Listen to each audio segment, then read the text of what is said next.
Hello Home Slices, this is Kiera with Home Slice Adulting. I want to say thank you for clicking on this video, and don't forget to like, comment, subscribe, and share this video with people who you think will like it. I want to say hello and welcome to all of the new subscribers. My channel has been growing at about 1 subscriber per day, which I think is amazing. So thank you all for coming to my channel. I want to also say thank you and give a shout out to the subscribers who have been here for a while.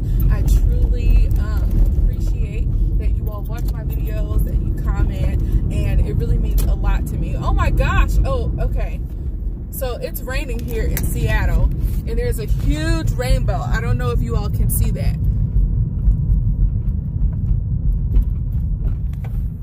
Okay, I hope you all were able to see that, but one of the things that my mom, this is totally off topic, but one of the things that my mom really did for me and my siblings was give us like this appreciation for natural beauty.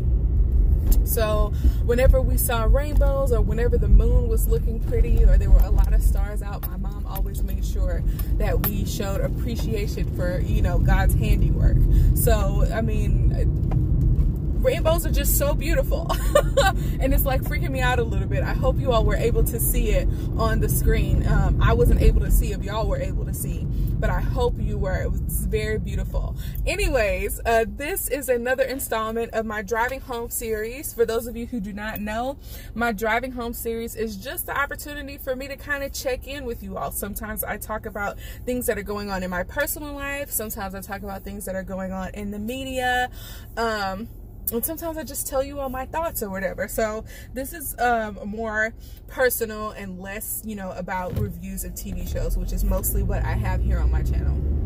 So I want to say thank you again for clicking on this video. And today we're going to be talking about something that's kind of personal to me right now, and that's about learning to stand up for yourself. And I want to apologize for not doing a driving home episode last week. My work schedule was a little different because I went to a conference last Friday and it was out of town. And so I had to make sure that I was doing Google Maps on the way home because I didn't know how to get home from the conference. So I decided not to do a driving home video last week. But this particular week, we are going to talk about learning to kind of stand up for yourself. I think it's been really hard for me growing up, standing up for myself. I have previously been a very bad self-advocate, and there's probably a lot of factors that influence why I, you know, was the way that I was. For me, like, I grew up in a house with a very meek mother. Our mom is, you know, super meek. She's not very loud or flamboyant. She has a very quiet, calm spirit. And for me, I feel like I take up after my mom the most. And there are people who will just kind of let things happen, and because they don't like conflict, or because they don't want to, you know, stir up any mess or ruffle any feathers, they just won't say anything. And I think that that has kind of been my mom's personality and my mom's experience, and I just kind of internalized that and took that to heart. So for me, like, for instance, one of the situations where I didn't advocate for myself, for example, so back in college, one of my friends had a boyfriend who was a hairstylist, and I decided to treat myself to going to the hair salon, and I was a freshman in college.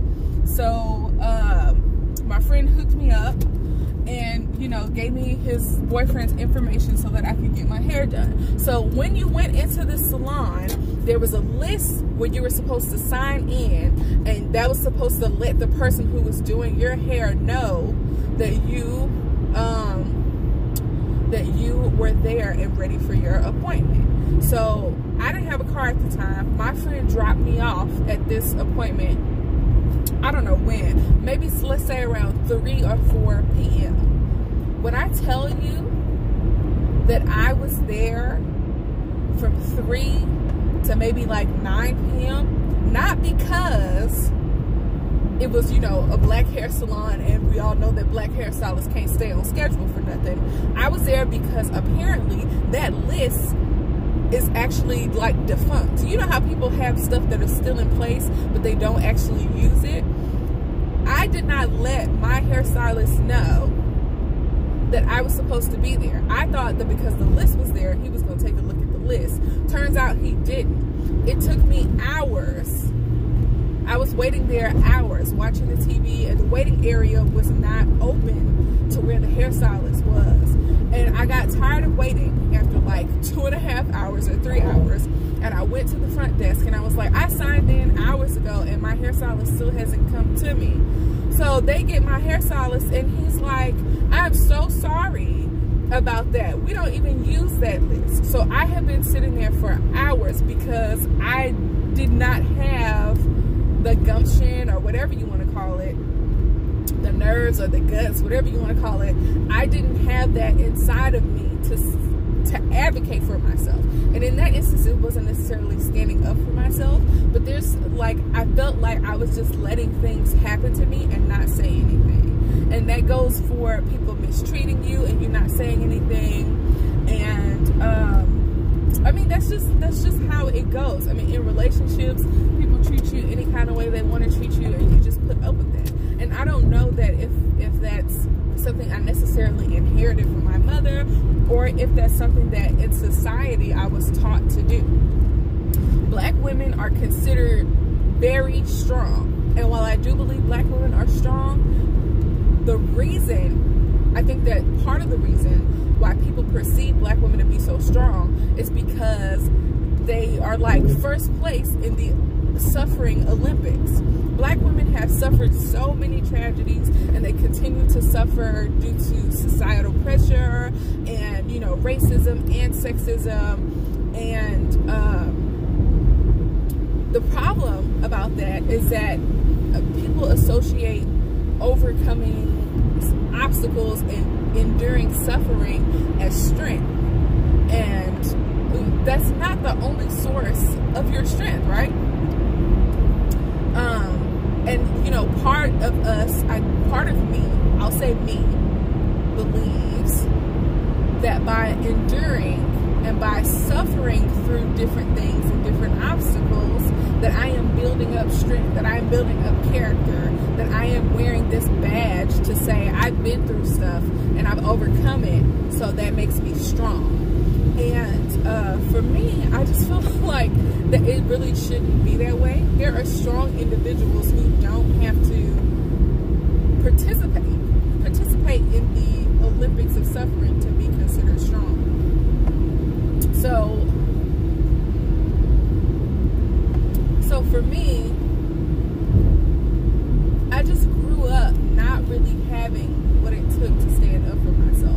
I was expecting other people to stand up for me, other people who cared for me to stand up for me. And I just got to a point recently that now that I am living in a new place, I'm surrounded by nothing but strangers. And you know, I'm slowly forming a community, you know, around myself with people that I know. But I don't have any family up here. And for me, I felt like this was an opportunity for me to kind of start over and figure out who I wanted to be and to embody that.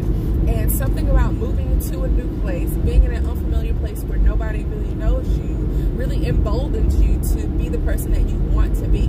And I've always wanted to be a bolder person. I've always wanted to be able to stand up for myself and not feel like I had to rely on people that cared about me to stand up for myself. And so I've just become a better self-advocate these days. And I'm really enjoying it. I'm really enjoying being the person that like I always wanted to be. And I think I have to figure out how to strike a good balance between standing up for myself and being overbearing.